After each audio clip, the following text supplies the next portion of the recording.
You didn't notice, did you? You didn't notice when you pretended to be asleep in the car just to have your mother carry you up to bed for the last time. You didn't notice when you ran to the door and yelled "Daddy's home" after work and he picked you up and spun you around for the last time. You didn't notice when the rain washed away your chalk drawings on the sidewalk and you never went back out there to color hopscotch again. You didn't notice that when you dried off after you danced in the rain and jumped in the puddles, you started caring about makeup and hair getting ruined and you never went back out. You didn't notice that you hung up those plastic play phones and never opened it again. You had a real one now and it was not a toy but an addiction. You didn't notice that you put on your shoes after playing in the ball pits and you never took them off again. You didn't notice when you ate ice cream for the last time without counting calories in your head. You didn't notice when you had your last fight with your sister about who got the passenger seat before you started arguing about who got to drive the car.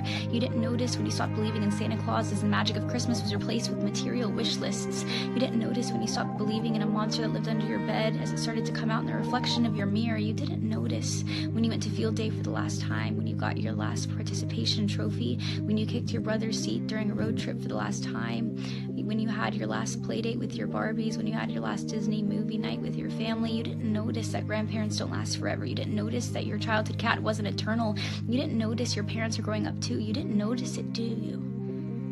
You didn't notice that you grew up, but you notice it now, don't you? You notice it every time you look in the mirror and you were shocked because your reflection doesn't look familiar. You look older, you look tired, you look like it's been centuries since you let your imagination run wild. You look like you don't even remember what it's like to be a child, and you notice that every time you look back at pictures and you notice how you were at the age that little you was always wishing for, and you notice how you never thought you would make it this far. Adulthood was as fantasy as the games you would play, but here you are, and you notice it now, don't you? The time goes by too fast.